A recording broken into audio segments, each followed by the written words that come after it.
Buenas noches para todos. Un saludo a la gran familia del Clamor de Medianoche. Vamos a comenzar el estudio de esta noche sin demora. Y una vez más, vamos a orar. Gracias por José, por la oración. Vamos a orar nuevamente, así que te pido que me acompañes en oración. Padre que estás en los cielos, una vez más, te pedimos que nos hables en esta noche. Y pedimos que tu palabra pueda fluir en nuestra mente y en nuestro corazón. Te pedimos que la enseñanza que tú tienes para hoy se pueda quedar en nuestra mente. Y si hay un milagro que te pediríamos en este momento, a pesar de las necesidades y de los pedidos de los hermanos, el mayor milagro que pediríamos ahora es que nuestros corazones puedan ser abiertos a tu palabra y que se pueda entender el mensaje de hoy. Que tu espíritu pueda fluir en nuestro medio y que tus ángeles nos asistan para que el enemigo, allí donde quiera que esté cada hermano, no pueda interrumpir. Así que en esta oportunidad pedimos que estés con nosotros y lo hacemos en el nombre de tu Hijo amado, Cristo Jesús. Amén. Y bien, hermanos, la pregunta con la que iniciamos hoy, me gusta hacer muchas preguntas, ustedes lo saben. ¿Qué es lo que hacemos aquí? Ya llevo un tiempo que donde quiera que llego hago esta pregunta. A veces lo que busco en la respuesta, a ver si los hermanos tienen idea de qué es lo que está pasando. ¿Por qué estamos aquí todavía? ¿Por qué Cristo no ha venido? ¿Qué es lo que está pasando con aquellos que se hacen llamar el pueblo de Dios? Y yo sé que algunos dicen, hermanos, el texto dice que el Señor no demora su venida como algunos lo tienen por tardanza, y es cierto. Pero si no ha venido es porque está haciendo algo. Y si está haciendo algo, ¿qué es lo que está haciendo? ¿Estaremos pendientes a los eventos actuales? Y es una pregunta tonta porque la gente correría, ¿cómo no? Estamos pendientes a la ley dominical. Estamos pendientes a los eventos ahora que algunos hablan de pandemias y nuevas cosas que vienen. Pero la pregunta es, ¿de cuál evento están pendientes la gente? ¿Cuál debería ser el evento más importante para nosotros o por cuál evento deberíamos estar en vela ahora mismo? Porque verdad presente sería la verdad para el momento actual. Y cuando nosotros hablamos de nosotros, o sea, cuando estoy hablando de nosotros, no hablo de la iglesia adventista nominal. La iglesia adventista nominal está en las manos de Dios y el Señor sabe a los fieles que quedan allí y sabe la amonestación que Él necesita hacer para los que están allí. Y generalmente a nosotros nos gusta hablar mucho del de afuera, pero tenemos que hablar de nosotros, de adentro, de la casa. Hay un evento que se está llevando a cabo ahora mismo dentro de nosotros. Y cuando hablamos de nosotros, ¿de quién estaría hablando? Bueno, más directo, estaríamos hablando del movimiento del Padre y del Hijo, porque obviamente en nuestros videos o nuestros estudios, quienes los miran son personas que creen en el Padre y el Hijo, en la doctrina del Padre y el Hijo. La doctrina trinitaria, obviamente los trinitarios, tiene que ser que haya alguno por ahí escuchando, por algún motivo, alguna razón. Dios quiera que lo haya. Pero normalmente no se acercan a nosotros. Así que tenemos que hablar de lo que pasa en casa, nosotros mismos. ¿De cuál evento debemos estar preparados? Y al mismo tiempo entenderemos por qué el Señor no es que lo está demorando, pero todavía las cosas no están listas. Y a veces creemos que si viene ley dominical, ya, no importa cómo estemos, no importa en la condición que estemos, ya hay ley dominical, ya las cosas van a avanzar, lo que nos faltó, eso va a pasar por arribita, ya a partir de ahora a correr a las montañas, a los montes. Y no nos damos cuenta que si no ha empezado ley dominical todavía, es porque algo el Señor está haciendo. Y si está haciendo algo, en realidad no es porque a Él le toca hacer algo, todavía se demora, es por culpa de nosotros. Porque si estamos conscientes de la apostasía de 1888, sabríamos que tiempo ha que Cristo hubiera venido. De hecho, escuchando la historia de un grupo de hombres en Cuba, en el Seminario Adventista de Cuba, yo no estuve vivo, fue en el año 1964, se cumplían los 120 años del Gran Chasco. Y ellos creyeron que como Noé, Dios dijo, mas serán sus días 120 años, fue el tiempo que Noé estuvo predicando y llegó el diluvio. Ellos dijeron, a lo mejor se reproducirá lo mismo para nosotros. Y esa noche hubieron muchos en vela la noche entera, seguros de que Cristo vendría ese día, ese 22 de octubre, pero del año 1964. Y obviamente amaneció el día y ellos se llevaron un gran chasco. Entonces la pregunta es, llevamos 181 años esperando el gran evento que debe ocurrir en cualquier momento, pero no ha ocurrido.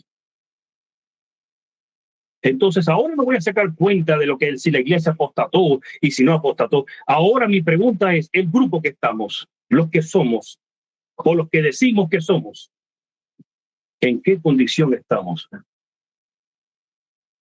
Y muchos alegan, no, la Odisea es para la iglesia nominal. Está bien.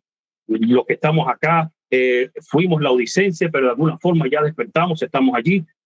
De hecho, la iglesia laodicense no es una iglesia dormida. La iglesia dormida está representada en las 10 vírgenes. La iglesia laodicense es otro tipo de iglesia, es una iglesia que está en apostasía. Y no está dormida, es una iglesia que no le interesa a Cristo y no le interesa nada. Así que hablemos de nosotros. Elena de White dice que los eventos que le ocurrieron a Cristo será el mismo formato que nos va a ocurrir a nosotros. De la forma que Cristo fue entregado, de la forma que Cristo fue tratado, así seremos nosotros. Así que vamos a estudiar una pequeña porción del evento de Cristo que tiene que ver con Cristo y sus discípulos, y vamos a entender que es lo mismo que nos está pasando a nosotros hoy en día, para poder entender por qué estamos aquí todavía, qué es lo que pasa. Vamos a Mateo, voy a compartir la pantalla. De hecho, les adelanto algo.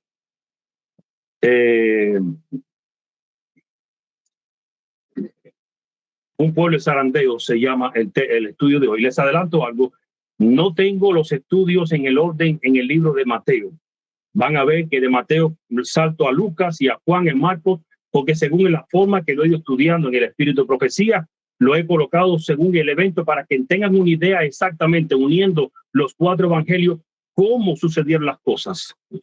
Por eso van a ver que vamos a saltar de un texto a otro. Mateo capítulo 26, en esta ocasión, versículo 36 al 39, y dice así: entonces llegó Jesús con ellos a un lugar que se llamaba Getsemaní, y dijo a sus discípulos, sentaos aquí, entre tanto que voy allí y oro. O sea, con todos los 12 estaba allí, y les dijo a ellos, quédense aquí. Versículo 37, y tomando a Pedro, ahora tomó a 3, y tomando a Pedro y a los 2 hijos de Zebedeo, Juan y Santiago, comenzó a entristecerse y a angustiarse en gran manera. O sea, agarró a estos 3 y sí se apartó de los otros y se fue a un lugar, y allí se empezó a lamentar el Señor. Comenzó a entristecerse. Versículo 38, entonces Jesús les dijo, mi alma está muy triste. La expresión que habla Elena de White es que está severamente triste. Dice, hasta la muerte. Quedaos aquí, y ojo con la palabra, con la frase, velad conmigo. Quiere decir que Cristo le pide a estos 3, velad conmigo. De los 12 hay un grupo especial. Hoy no voy a estudiar exactamente por qué eligió a estos 3, qué representan estos 3. Mi punto es el evento que está sucediendo. Cristo está entristecido, ya iba a entrar, recién acabado la cena del Señor, y ahora iban a entrar en el Getsemaní, porque ya venía la turba a buscarle, y a Judas iba a hacer su trabajo. Así que versículo 39, yéndose un poco adelante, se postró sobre su rostro, orando y diciendo: Padre mío, si es posible, pase de mí esta copa, pero no sea como yo quiero, sino como tú. Y ahora se dirige específicamente a Pedro. Mateo 26, ahora 40 y 41. Vino luego a sus discípulos y los halló durmiendo, y dijo a Pedro: ¿así que no habéis podido velar conmigo una hora? Velad y orad, le vuelvo a repetir, para que no entréis en tentación. Ahora Cristo antiguamente le dijo: velad y orad conmigo, o velad conmigo, pero ahora le dice algo más: velad y orad conmigo, pero por causa de Cristo, para que me den ánimo, aunque sí era verdad que Cristo esperaba tener ánimo de parte de ellos. No era por causa de Cristo en realidad. Vamos a ver que era por causa de ellos mismos. Y le dice: velad y orad para que no entréis en tentación. El espíritu a la verdad está dispuesto, pero la carne es débil. Dice que Cristo no quería lucir muy severo. Por eso les digo esa frase: el espíritu a la verdad está dispuesto. O sea, yo sé que el ánimo de ustedes estará muy dispuesto, pero el asunto es que la carne es débil. Porque llevaba un regaño los 3 discípulos ahí, y Cristo no quiso hacerlo. ¿Por qué el Señor se dirigió directamente a Pedro? Es la pregunta. ¿Era Pedro el principal?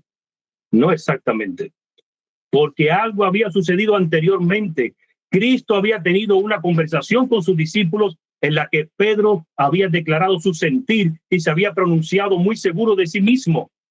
¿De qué se había hablado anteriormente? Cristo, que es la palabra, les dio un aviso a sus discípulos, les advirtió, les había revelado algo como en una especie de profecía sobre un futuro inmediato concerniente a él y a ellos mismos. Y estas palabras son para ti y para mí también. Ahora mismo lo que vamos a estar leyendo es como una especie de profecía en un futuro inmediato para Cristo y para nosotros. Porque lo que está siendo probado, a quien está siendo acusado ahora, es Cristo a través de nuestra prueba. Ahora vamos a Marcos, capítulo 14 y versículos 27 y 28, y dice así: entonces Jesús les dijo: todos os escandalizaréis de mí esta noche, todos ustedes me abandonarán esta noche, le está diciendo el maestro, porque escrito está: heriré al pastor y las ovejas serán dispersadas. Si tienes que leer el capítulo 13 de Zacarías, Cristo está citando el versículo 7 del capítulo 13 de Zacarías. Tienes que leer el capítulo entero para que entiendas por lo que Cristo, por qué le habló a ellos. Y le digo: porque está escrito: heriré al pastor y las ovejas serán dispersadas. Pero después que haya resucitado, iré delante de vosotros a Galilea. Y en Juan 13, del 36 al 37, continúa el relato, dice: le dijo Simón Pedro: Señor, ¿a dónde vas? Jesús le respondió: a donde yo voy no puedes seguir ahora, mas me seguirás después. Le dijo Pedro: Señor, ¿por qué no te puedo seguir ahora? Mi vida pondré por ti. Marcos capítulo 14 y versículo 29 dice: entonces Pedro le dijo: aunque todos te abandonen, yo no. Mirando al resto, yo no lo voy a hacer. Y si yo le preguntara a todos los miembros, a todos los grupos que existen de la verdad del Padre y el Hijo, ¿estaría dispuesto a decir las palabras de Pedro? Todo el mundo diría: seguro que sí.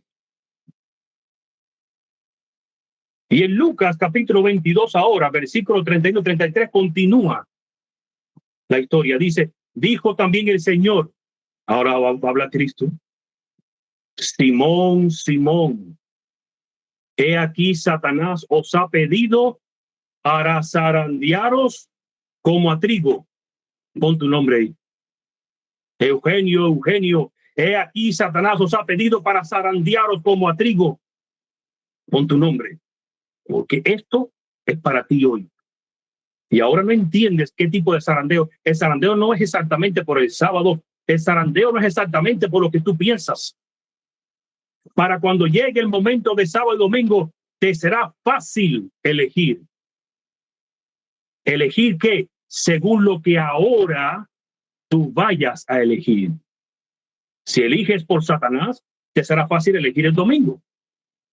Si sales ileso o triunfante del zarandeo, te será fácil elegir por el sábado. Por eso que a mí no me preocupa el futuro de Ley Dominical, porque ahora es que se está desarrollando nuestro zarandeo. Y en dependencia de lo que suceda ahora con nosotros, nosotros actuaremos en el futuro. Y estamos preocupados por el futuro y no vivimos el presente. Y sigue diciendo versículo 22. Pero yo he rogado por ti para que tu fe no falte, y tú, cuando te hayas vuelto a mí, fortalece a tus hermanos. ¿Qué le estaba diciendo? Te vas a apartar de mí, pero cuando te vuelvas, quiero que fortalezcas a tus hermanos. Versículo 33. Él le dijo: Señor, dispuesto estoy a ir contigo, no solo a la cárcel, sino también a la muerte. Y en Marcos capítulo 14, versículo 30 y 31, y le dijo Jesús: de cierto te digo que tú hoy en esta noche, antes que el gallo haya cantado 2 veces, me negarás 3 veces. Mas él con mayor insistencia decía: aunque tenga que morir contigo, no te negaré. Y dice, y también todos decían lo mismo. Al final todos se sumaron. Ya no dejaron a Pedro solo. Nosotros también nos hacemos eco de Pedro. Y así es por lo que de esta manera se narra esta parte del Getsemaní. Y ahora vamos a Mateo capítulo 26, del 38 al 41. Dice así, bueno, del 42 al 45, bueno, perdón, dice el 38, ustedes no lo tienen en pantalla ahí, sí, ahí está en pantalla, el 38 al 41. Entonces Jesús le dijo: mi alma está muy triste hasta la muerte, quedaos aquí, velad conmigo. Yendo un poco delante, se postró sobre su rostro orando y diciendo: Padre mío, si es posible, pasa de mí esta copa, pero no sea como yo quiero, sino como tú. Vino luego a sus discípulos, se los halló durmiendo y dijo a Pedro: así que no habéis podido velar conmigo una hora. Velad y orad para que no entréis en tentación. El espíritu a la verdad está dispuesto, pero la carne es débil. Y la pregunta es: ¿sobre qué debían velar y meditar sus discípulos? Bueno, la respuesta es sobre las palabras que Cristo le refirió anteriormente. ¿Cuáles fueron? Y te voy a decir algo. Las palabras fueron: hoy te vas a espantar de mi lado. Hoy no estarás de acuerdo conmigo. ¿Y quién es Cristo? A partir de ahora le vamos a llamar la palabra viviente, porque Él es la palabra.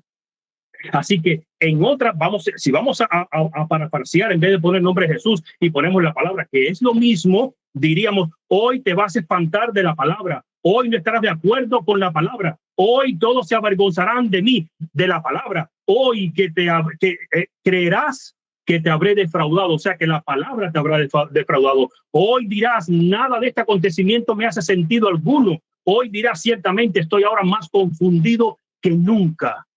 Porque Cristo iba a hacer algo que iba en contra de sus ideas y preconceptos.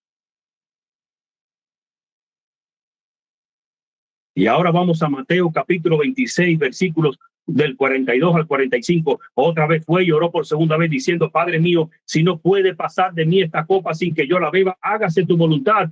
Vino a otra vez y los halló durmiendo, porque los ojos de ellos estaban cargados de sueño, y dejándolos se fue de nuevo y oró por tercera vez, diciendo las mismas palabras. Entonces vino a sus discípulos y les dijo: dormid ya y descansad. He aquí ha llegado la hora, y el Hijo del Hombre es entregado en manos de pecadores. Y luego, por no haber velado ni orado, se despertará en ti, y esto fue lo que pasó con los discípulos, una confianza basada en tus propios razonamientos humanos. Porque no estamos velando por lo que debemos estar velando. Vamos a sentir una seguridad propia, inclusive basado en la palabra, aparentemente basado en la palabra, donde tú mismo y tú misma te mirarás y creerás: nadie me saca de esta verdad, aparentemente. Y todo es porque no hemos estado velando ni orando por el evento correcto. Por lo tanto, dice ahora en Mateo capítulo 26, versículo 47, mientras todavía hablaba, vino Judas, uno de los 12, y con él mucha gente con espadas y palos de parte de los principales sacerdotes y de los ancianos del pueblo. Y ahora Juan 18, del 4 al 9. Pero Jesús, sabiendo todas las cosas que le habían de sobrevenir, se adelantó y les dijo: ¿a quién buscáis? Cristo le quería evitar algo a sus discípulos. Por eso se adelanta, para que no sea el alboroto frente a los discípulos y como que en silencio, si es a mí el que vienes a buscar, ok, aquí estoy. Y les dice: ¿a quién buscáis? Versículo 5. Le respondieron: a Jesús Nazareno. Jesús les dijo: yo soy. Y estaba también con ellos Judas, el que le entregaba. Cuando les dijo: yo soy, retrocedieron y cayeron a tierra. Dice el Espíritu de Profecía que el ángel que había venido a alentar a Cristo, porque el Padre lo envolvió en tinieblas desde ese tiempo, porque tenía que pasar el gran lagar solo. No fue el Padre que quitó su vista de Cristo.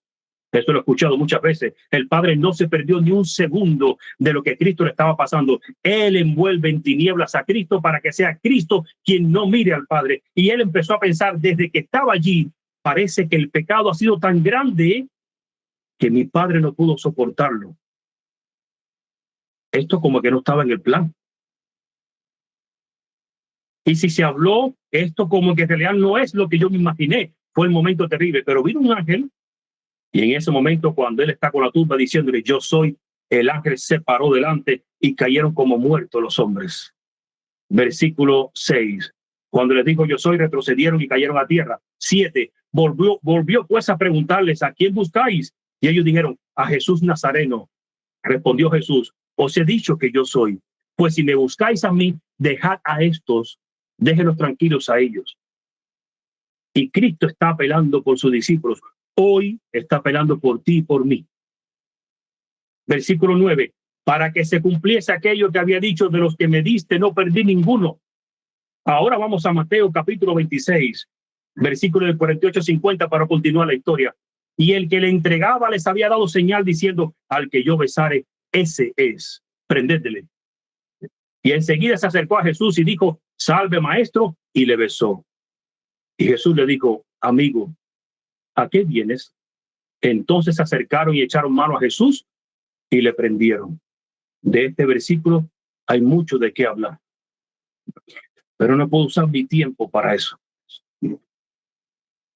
Pero sí te puedo decir algo: el traidor y el engañador no lucen como tú crees. Estos, cuando abren su boca, tal parece que Jesús es su maestro, pero son hijos del padre de la mentira. Te hablan muy lindo de la palabra, pero al mismo tiempo la niegan. Aparentemente vienen en son de paz, pero provocan el caos en tu fe. Lucen como sabios de la palabra, pero en realidad la esquivan. Te imponen y te añaden teorías y razonamientos humanos. Te enseñan filosofías de hombres como doctrinas, conllevándote a rechazar la verdadera y sana doctrina de Cristo, provocando una confusión, desobediencia y separación de la palabra. Así que, ¿de cuál tentación les hablaba Cristo? De la cual todos ellos debían de cuidarse, de la tentación de rechazar y de abandonar a Cristo, la palabra viviente. Y el mismo llamado para nosotros hoy. ¿Y qué? ¿Me estás diciendo, Alejo, que estamos corriendo el riesgo de nosotros abandonar la palabra? Sí. Y todo es por causa de los preconceptos que tenemos. Mira, el pueblo judío salió de Egipto a la Canaán, pero desgraciadamente se llevó a Egipto consigo. De nada valió dejar Egipto. De nada nos ha valido salir de la iglesia nominal si traemos conceptos o preconceptos de la iglesia nominal. Es lo mismo. Y nuestros preconceptos nos van a apartar de la palabra, de esa que ahora mismo Satanás te hace sentir que tú estás muy seguro de ella. Tan seguro que nunca la abandonarás. Si yo te dijera a ti, ¿Eres capaz de negar un versículo de la Biblia? Me dirías no. Y ahora vamos a Lucas 22:49. Dice, viendo los que estaban con él lo que había de acontecer, le dijeron, Señor, ¿heriremos a espada? Algo tenemos que hacer. Y Juan 18:10 dice, entonces Simón Pedro, que tenía una espada, no esperó respuesta de Cristo, la desenvainó e hirió al siervo del sumo sacerdote y le cortó la oreja derecha, y el siervo se llamaba Malco. Y ahora vamos a Lucas 22:51. Entonces respondiendo Jesús dijo, basta ya, dejad. Y tocando su oreja le sanó. En el Espíritu Profecía dice, la traducción correcta ahí es que Cristo le dijo a él, basta, tienes que sufrir este evento. Y todavía muchos de ustedes se estarán preguntando exactamente cuál evento. Y ahora viene el momento del escándalo. Mateo capítulo 26, ahora versículos 52 al 54. Entonces Jesús le dijo, vuelve tu espada a su lugar, porque todos los que tomen espada a espada perecerán. ¿Acaso piensas que no puedo ahora orar a mi Padre y que él no me daría más de 12 legiones de ángeles? Pero ¿cómo entonces se cumpliría las escrituras de que es necesario que así se haga? Y en Mateo 26:56 dice, mas todo esto sucede para que se cumplan las escrituras de los profetas. Entonces todos los discípulos, dejándole, huyeron. ¿Por qué huyeron de Cristo? ¿Tenían miedo que se lo llevaran preso los otros? No. Eso no fue el problema. No huyen porque la turba era mayor que ellos. No. No huyen porque tenían espadas y palos. No. Es porque en su preconcepto Cristo debió hacer algo según ellos y no lo hizo.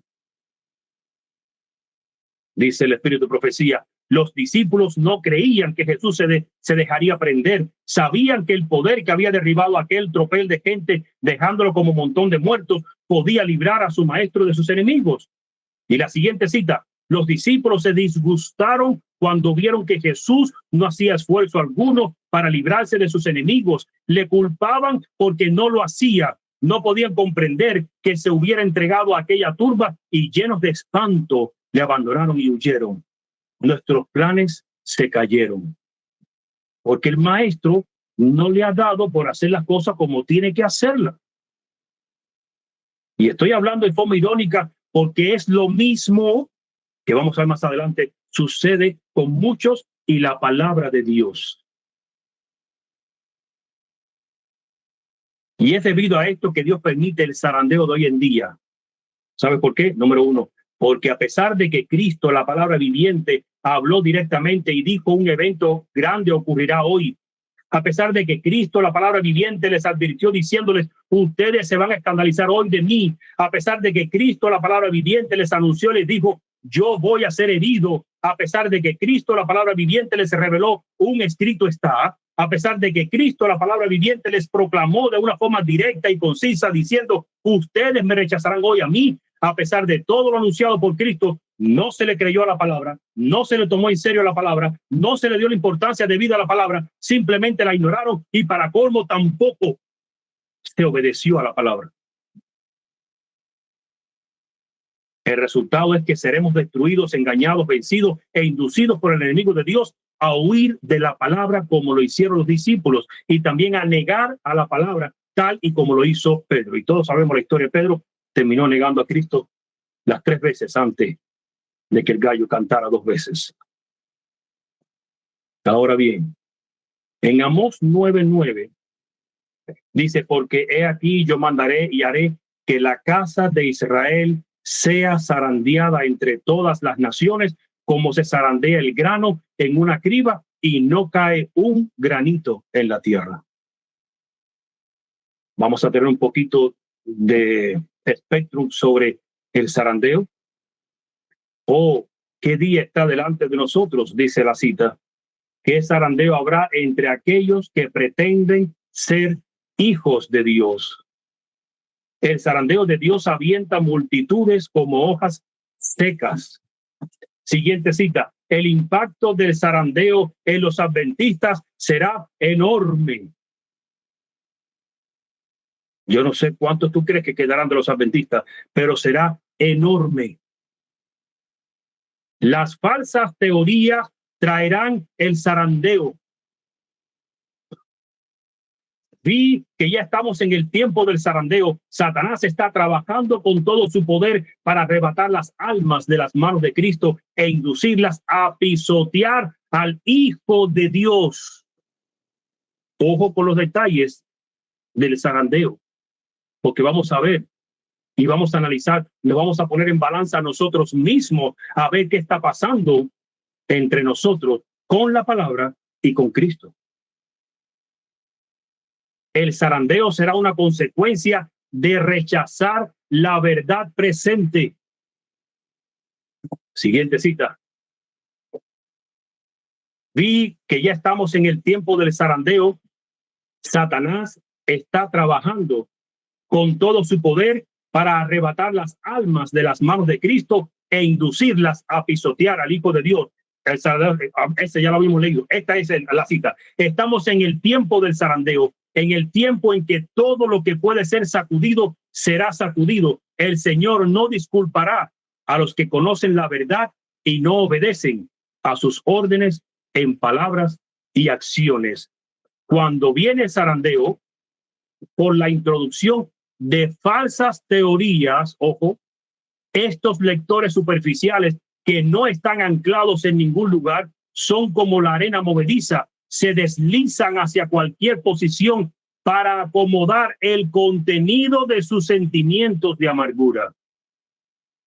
Siguiente cita. El potente zarandeo ha comenzado y proseguirá de suerte que aventará a cuantos no estén dispuestos a declararse por la verdad con valentía y tenacidad, ni a sacrificarse por Dios y su causa. El ángel dijo: ¿acaso os figuráis que alguien será obligado a sacrificarse? No, no, debe ser una ofrenda voluntaria. Siguiente cita. La causa del zarandeo. Pregunté cuál era el significado del zarandeo que yo había visto y se me mostró que lo motivaría el testimonio directo que exige el consejo que el testigo fiel dio a la iglesia de Laodicea. Moverá este consejo el corazón de quien lo reciba y le inducirá a exaltar el estandarte y a difundir la recta verdad. Algunos no soportarán este testimonio directo, sino que se levantarán contra él. Y esto es lo que causará un zarandeo en el pueblo de Dios. Vuelve a leer Apocalipsis 3, creo que es versículo 20, donde está la iglesia de la Odisea, y analiza bien todo lo que Cristo le dice a la Odisea, y analiza bien lo que le aconseja para que entiendas. La iglesia de la Odisea es una iglesia orgullosa que no tiene necesidad de que expliquen nada, de que le enseñen nada. Como ellos lo hacen, está bien. No poseen a Cristo en su corazón, aunque hablan de Cristo. Les falta el colirio para ver, les falta el oro y les faltan las vestiduras. ¿Qué es lo que en nuestros días está sacando a la luz? El zarandeo. El zarandeo de hoy, ¿qué está sacando a la luz hoy en día? La apostasía en el movimiento del Padre y del Hijo. Por eso dije, vamos a hablar de nosotros. No vamos a hablar de los demás. Número 1. O sea, ¿sabes cuántos movimientos del Padre y del Hijo existen? Montones. Hoy creo que voy a mencionar 6. Pero hay un montón de ellos. No han surgido ahora, ya venían surgiendo hace tiempo atrás. Pero este me llama la atención. Primero, el movimiento del Padre y del Hijo, Dios no mata. Echa por tierra la soberanía de Dios, porque Dios no puede hacerlo todo. Dios ama, ayuda, sana, pero no mata, no tiene esa soberanía, no tiene control de si no puede emplear juicio. Resulta que Dios necesita de Satanás o usa a Satanás para hacer su juicio, y muchas veces tu juicio simplemente es la consecuencia de lo que tú hiciste y te buscaste lo que te buscaste. Pero ellos dicen que hay textos cerrados en las Escrituras. Exactamente aquellos que revelan que Dios mata o destruye o castiga. Y ellos te enseñan que no importa lo que leas, al final tienes que reinterpretar el texto. No puedes aceptar lo que estás leyendo, tienes que cambiarla. En tu mente tienes que entender que aunque dice que Dios mató a Saúl, tienes que entender que fue otra cosa. O sea, como está la palabra, no está bien, está mal. Eso es lo que enseñan ellos. Los que le escribieron no entendieron lo que estaban escribiendo. Ahora entendemos más. ¿Saben que eso es evolución? Evolución dentro de la iglesia, sí. Antes se entendía menos. Antes que se hablaba con Dios directamente cara a cara, se entendía menos. Y nosotros que no hablamos con Dios cara a cara, entendemos más. Pero me llama la atención un asunto. ¿Has oído hablar de la Cábala? La Cábala es un medio místico donde la Cábala es la capacidad que hay para explicar la Torá judía de hoy en día, que no es Torá, pero vamos a decirlo Torá. ¿Saben qué enseña la Cábala? La Cábala enseña que Dios, cuando creó al hombre, necesitaba darle libre albedrío.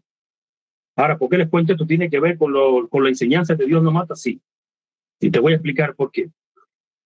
Para que el hombre tuviera libre albedrío, Dios necesitaba crear una contra, algo distinto o algo opuesto a él, para que entonces el hombre pudiera elegir entre eso opuesto o Dios. Y ese es el verdadero libre albedrío. ¿Y a quién creó entonces Dios? Sí, creó a Satanás. Dios fue quien creó a Satanás de esa forma. Un ángel que iba a estar en oposición en contra de Dios.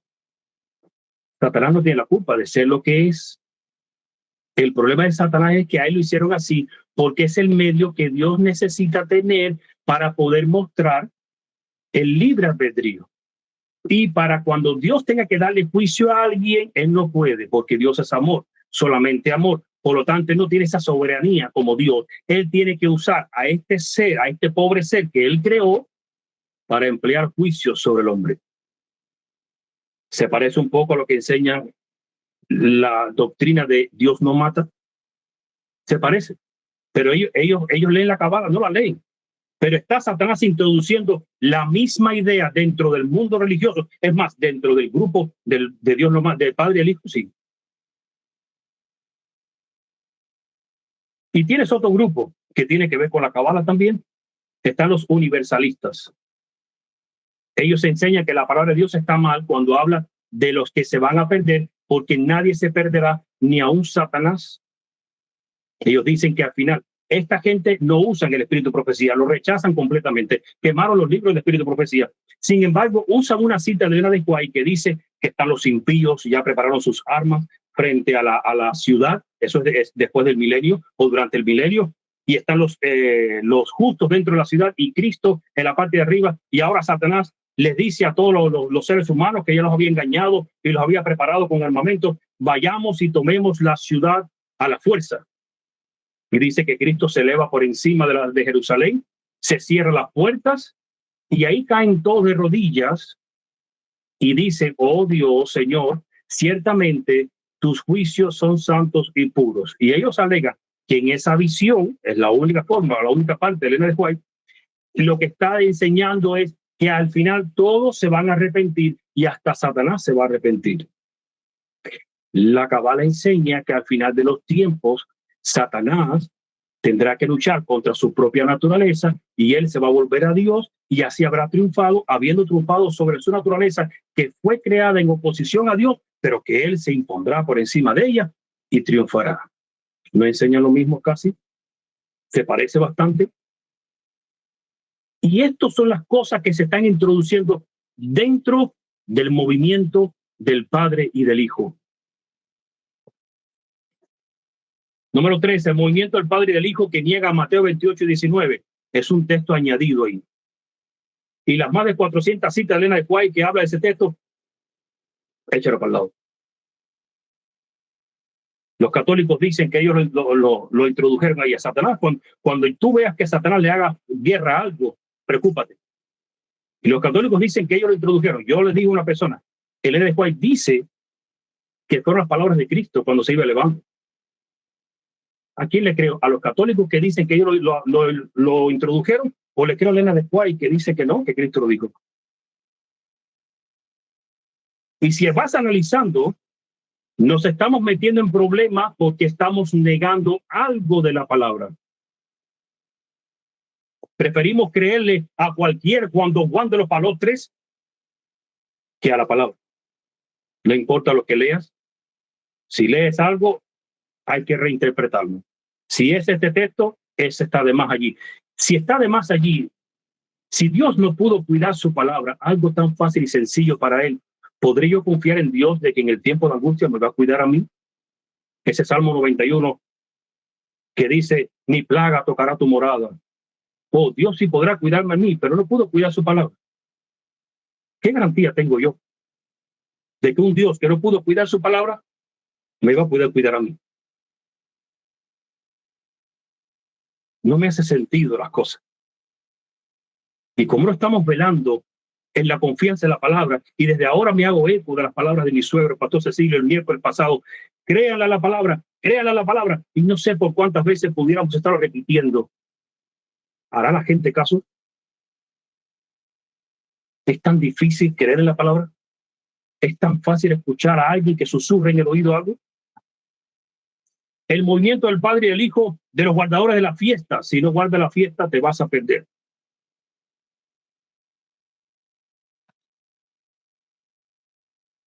El movimiento del Padre y del Hijo los sábados lunares. Ellos no guardan el séptimo día como el sábado, sino el séptimo día de la luna. Pero hay un problema.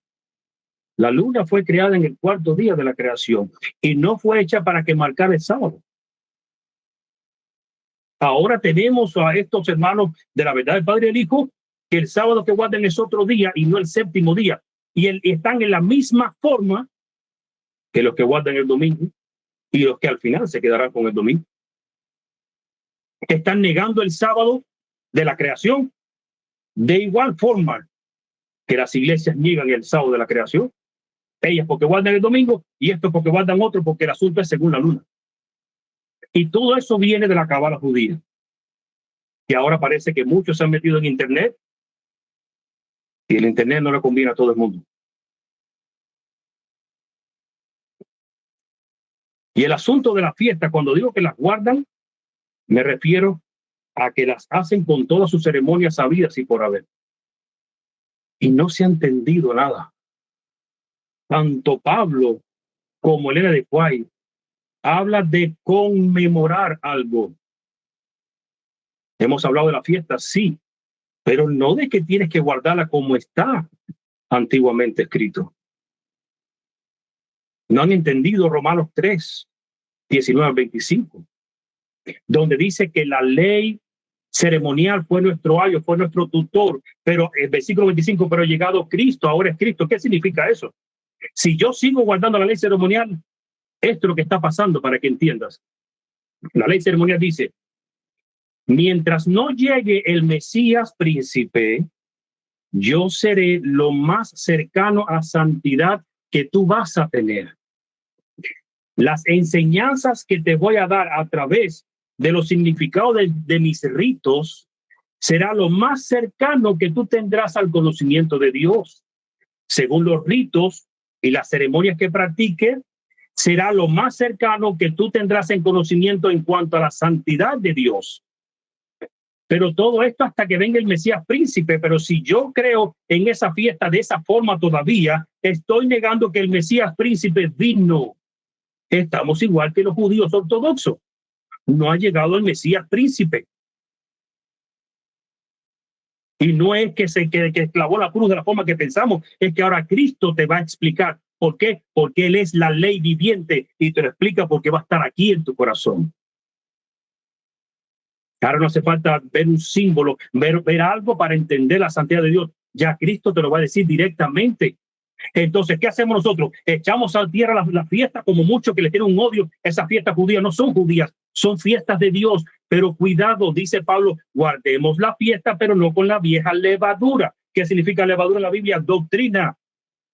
guardémoslo con la nueva levadura después de Cristo, conmemorando qué hicimos el 21 de octubre, recordando lo que pasó antaño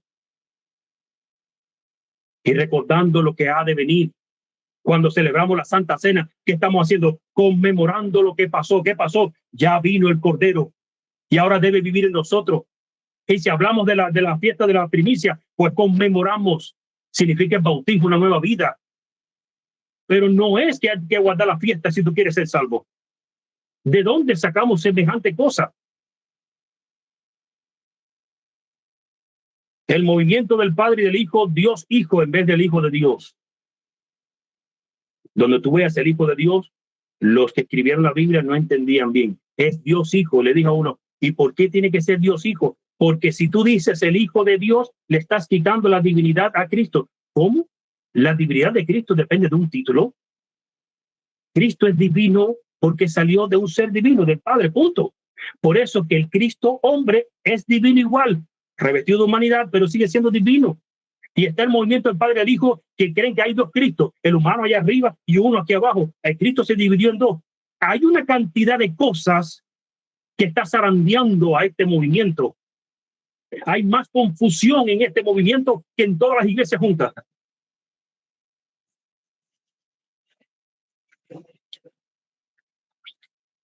Las iglesias nominal, la iglesia nominal, en conjunto con el catolicismo y todas las iglesias que forman el ecumenismo, tienen algo en común y es una falsa doctrina, la doctrina trinitaria.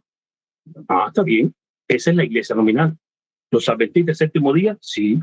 Con los católicos, los ecuménicos, sí, tienen una doctrina en común. Por ahora, tendrán otra después. Y nosotros, de igual manera, algunos movimientos que se dicen ser del movimiento del Padre y el Hijo, también tienen algo en común entre ellos. Una señal que los une y los vuelve apóstatas y anatema. Cada uno de ellos niegan algo o parte de las Escrituras y del espíritu de profecía. Todos esos grupos no se han puesto de acuerdo, pero tienen algo en común.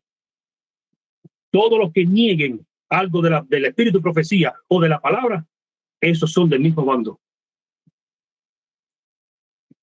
Y ese es el gran zarandeo. Lo mismo con los discípulos. No le creyeron a Cristo lo que estaba diciendo. No le creemos a la palabra. Desechamos el espíritu de profecía. Echamos todo por tierra. Y nos creemos como Pedro. Nosotros estamos de parte de Dios. Por lo tanto, la misma orden que dio Cristo a sus discípulos es para nosotros también. Comparto la palabra. Él dice así. Y Jesús le dijo, mirad, guardaos de la levadura de los fariseos y de los saduceos. Y ellos pensaban dentro de sí diciendo, esto dice porque no trajimos pan. Entonces entendieron que no les había dicho que se guardasen de la levadura del pan, sino de la doctrina de los fariseos y de los saduceos. Es la misma cosa para nosotros hoy. Guárdate ¿de quién? De todo aquello que niegue la palabra. Guárdate de esa doctrina, de todo aquello que te diga hay que reinterpretar. Esa palabra está mal escrita. Los que le escribieron que está mal. Eso no es así exactamente. No es lo que estás leyendo, aunque lo estás leyendo, pero no es así. Guárdate de aquellos que dicen es que Dios es amor y la gente no entiende y la palabra no sirve para explicarlo. Por eso es que tenemos que reinterpretar la palabra, porque la palabra en sí misma no sabe explicar cómo es que Dios es amor. Cristo en sí mismo no supo explicar nada y los pobres discípulos están confundidos. Ellos creían una cosa y no estaban escuchando que Cristo estaba diciendo lo otro, porque no se trata de mi preconcepto, de mi idea, es lo que está diciendo la palabra. Y el hecho que Dios quite vida y dé vida, el hecho que Dios dé juicio y no dé juicio, no lo hace ni menos amor, ni más amor, ni menos amoroso, ni más amoroso. Dios es Dios y Él es el que rige, te guste o no te guste. Y tiene la capacidad de dirigir todo. Guárdate de toda levadura o doctrina que sea contraria a la palabra, o que niegue la palabra, o que declare cualquier interpretación contraria a lo que Dios ha establecido en su palabra y en sus testimonios. ¿Cómo saber distinguir entre los grupos apóstatas que existen A la ley, al testimonio. ¿Sabe qué significa esto?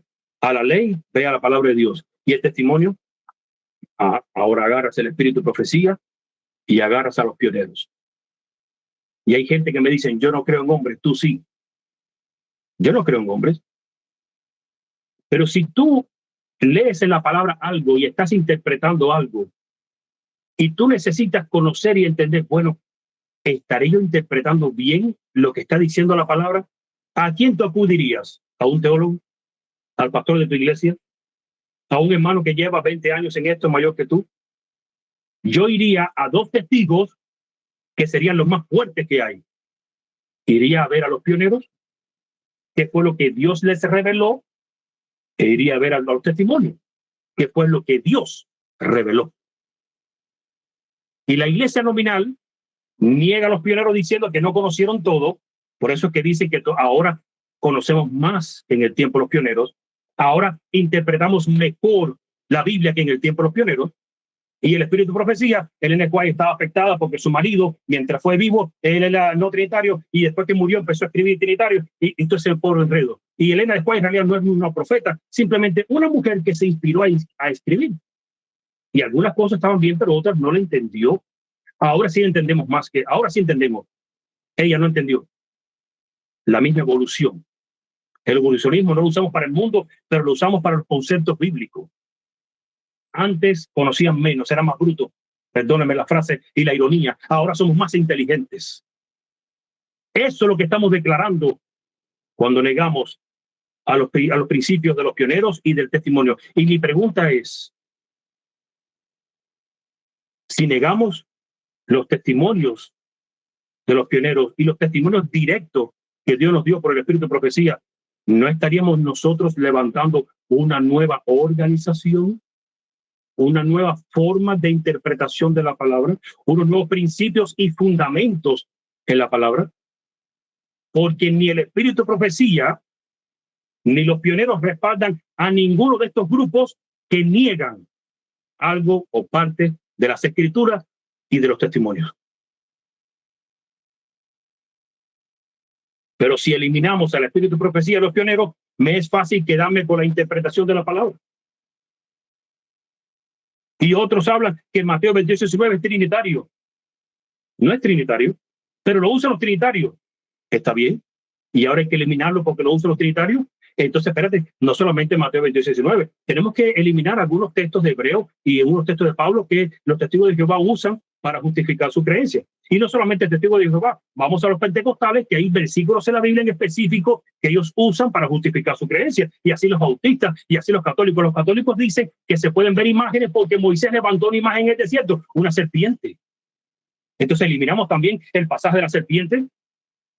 La solución es eliminar cosas de la palabra para que los trinitarios no se puedan hacer uso de ella, ni aquellos ni los otros. ¿Qué me importa a mí lo que hagan los trinitarios, los testigos de Jehová y la gente, los católicos, con los textos de la palabra? Allá ellos con Dios. Yo no puedo negar la palabra porque simplemente ellos se les antojó agarrar un texto y declarar los suyos. Pero queremos ayudar a Dios y queremos ser más sabios que Dios y más justos que Dios, a punto que, Señor, hasta eliminé este texto porque esto los trinitarios lo usaron, yo lo eliminé. Eliminé esta frase que dice aquí que tú matas, para que la gente entienda que tú no matas, que tú eres un Dios bueno. ¿Necesita Dios ayuda? ¿Sabe lo que creyó Judas? Que Cristo necesitaba ayuda, un empujón para que se lanzara a hacer lo que ellos esperaban. Levantó la revolución. Por eso Cristo, cuando le dijo, he sido enviado a los de la casa del norte, ellos dijeron, va a reunir las otras 10 tribus porque necesitamos acabar con estos romanos. Y para eso vino el Mesías. Necesitamos dar un empujón a Cristo, a Dios, porque su palabra no está bien clara.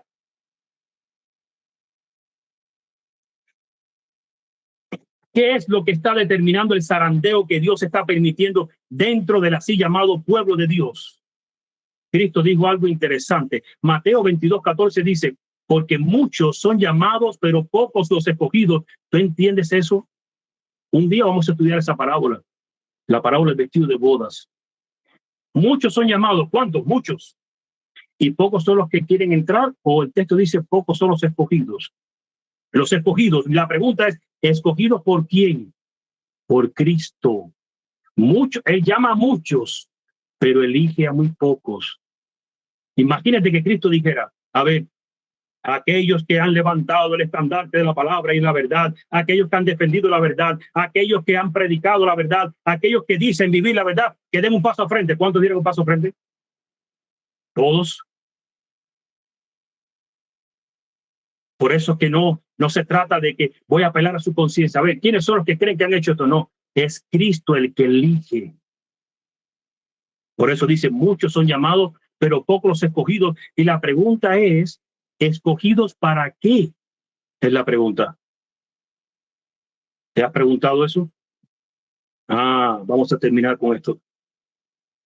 La lluvia tardía que madura la cosecha de la tierra representa la gracia espiritual que prepara a la iglesia para la venida del Hijo del Hombre. Pero a menos que haya caído la lluvia temprana, no habrá vida. La hoja verde no aparecerá. A menos que las primeras precipitaciones hayan hecho su obra, la lluvia tardía no podrá perfeccionar ninguna semilla.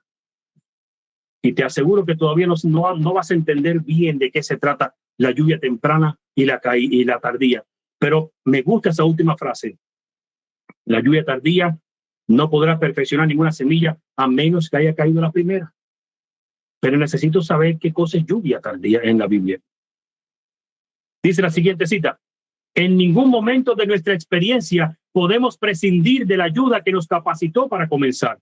Las bendiciones recibidas en ocasión de la lluvia temprana nos son necesarias hasta el mismo fin. Al buscar a Dios para que nos conceda el Espíritu Santo, Él producirá en nosotros mansedumbre, humildad de mente y una consciente dependencia de Dios con respecto a la lluvia tardía que trae perfección. Lluvia temprana produce conversión. La lluvia tardía desarrolla un carácter semejante al de Cristo. Es la perfección. ¿Qué cosa es o de qué se trata la lluvia temprana, lluvia tardía? Para que entiendas de qué se trata, el problema no está aquí, Deuteronomio 32, 1 y 2. Escuchad cielos y hablaré, y oiga la tierra los dichos de mi boca. Goteará como la lluvia mi enseñanza, destilará como el rocío mi razonamiento, como la llovizna sobre la grama y como las gotas sobre la hierba. ¿Podrás tú recibir la lluvia temprana y tardía si niegas algo de la enseñanza de Dios y del razonamiento de Dios? ¿Podrás tú recibir lluvia temprana y tardía si tú pretendes reinterpretar lo que ya Dios ha puesto en su palabra y el razonamiento y la interpretación que ya Él le puso? ¿Crees que en la condición que está ahora la mayoría del grupo del movimiento del Padre y del Hijo podrán recibir lluvia tardía negando algo de la palabra, negando los cimientos que Dios estableció al principio? Si niegas la iglesia que Dios estableció al principio, ¿qué sentido de iglesia tendríamos ahora? Si niegas los fundamentos que Dios entregó, ¿qué seguridad tenemos que lo que tenemos ahora sí son los verdaderos? Si niegas los testimonios de Cristo, ¿qué seguridad tendrás del futuro? Y esto es lo que está pasando en nosotros. Y no estamos velando por lo que es. Porque aparentemente, porque leemos la palabra y usamos citas de Ellen White, nos creemos que estamos viviendo la palabra, que estamos creyendo la palabra, bien cimentados en la palabra. ¿Sabe cuál es el mayor engaño que hay? En la visión de la iglesia de la sinagoga de Satanás, donde dice que Ellen White vio dos tronos, al Padre y el Hijo, que estaban sentados en un lugar santo, y ahí estaba una multitud de la iglesia y el pueblo, y Cristo, salió una luz del Padre hacia Cristo y de Cristo era hacia la multitud, y muchos la rechazaban y algunos solamente la aceptaban. La cita sigue diciendo que después el Padre pasa al lugar santísimo, luego Cristo, y esa pequeña multitud sigue a Cristo. Y yo le llamo multitud, pero está mal, porque es pequeña. Esa compañía pequeña sigue a Cristo hasta la entrada del lugar santísimo. Y Cristo le dice, quedaos aquí. ¿Y qué sucede?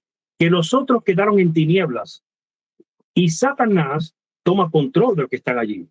Los que están acá con Cristo claman, Padre, danos tu espíritu, y Cristo dice que echaba sobre ellos su espíritu, que era una luz, poder, amor, gozo y paz. 5 cosas.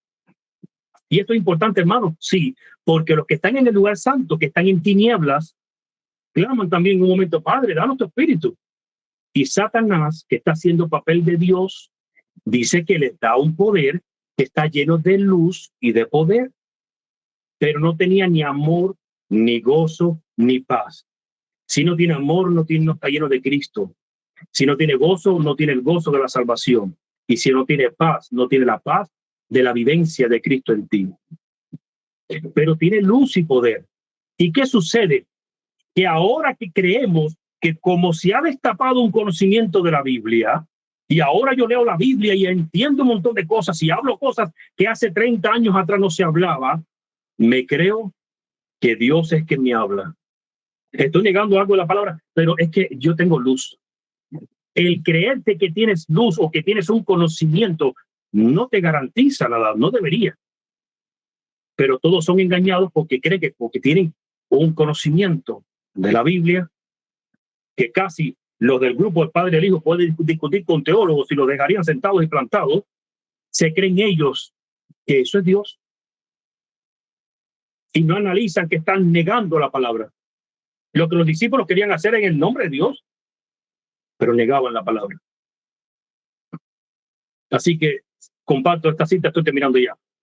Perdóname el tiempo que me he tomado. Dice la siguiente cita. Podemos haber recibido cierta medida del Espíritu de Dios, pero mediante la oración y la fe debemos tratar de obtener una porción más abundante. No debemos cesar nunca en nuestros esfuerzos. Si no progresamos, si no asumimos la actitud necesaria para recibir tanto la lluvia temprana como la tardía, perderemos nuestras almas y la responsabilidad será solamente nuestra. Siguiente cita. El descenso del Espíritu Santo sobre la iglesia es esperado como si se tratara de un asunto del futuro, pero es el privilegio de la iglesia tenerlo ahora mismo. Buscadlo, orad por él, creed en él, debemos tenerlo y el cielo está esperando concederlo. ¿Y crees que los que niegan algo la palabra podrán recibir el Espíritu de Dios? Por eso habrá muchos que dirán, Señor, Señor, en tu nombre echamos fuera demonios. En tu nombre hicimos muchos milagros. En tu nombre hicimos esto. ¿Qué hay con nosotros? Porque quien niega la palabra, algo de la palabra, un punto de la palabra. El profeta Jehú en Proverbios 30 regaña a sus hijos. ¿Sabe qué le dice? Le dice, no le agregues a la palabra para que no seas hallado mentiroso. Y aquellos que dicen que Mateo 28:19 es agregado, están diciendo que la palabra es mentirosa porque tiene un agrego.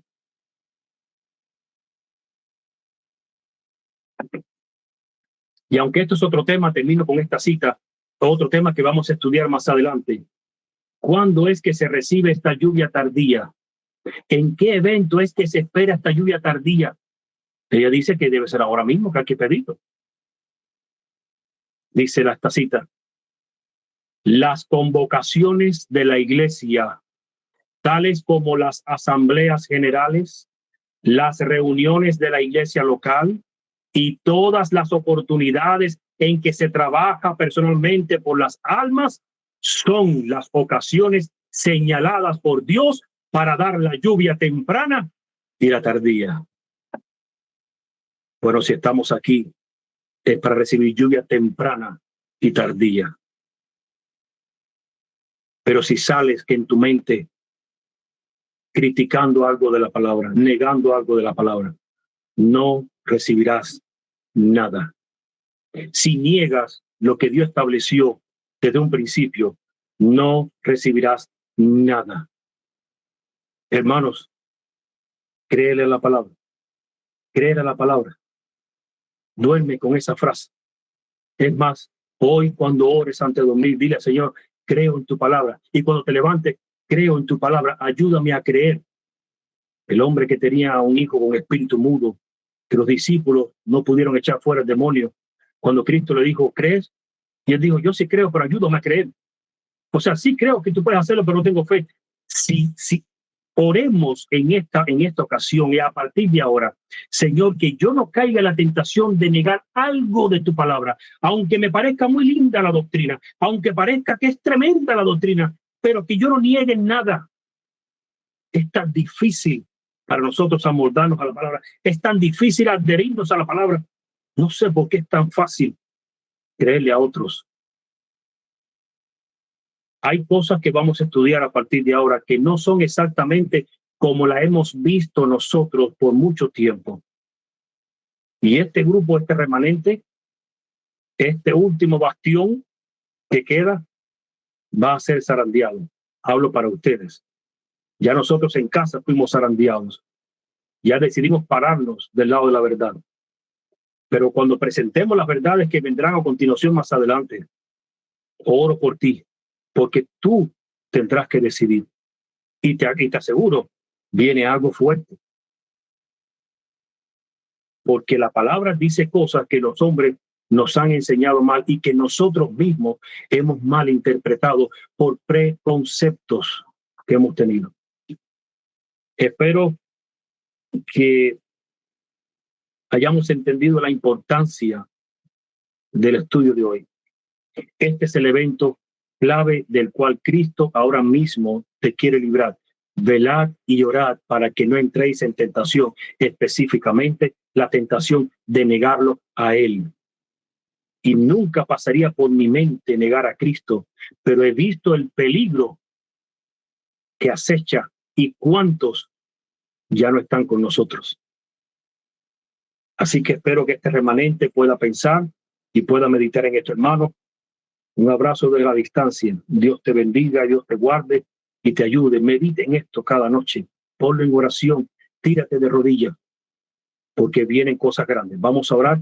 Te pido que me acompañes en oración para dar final a este estudio.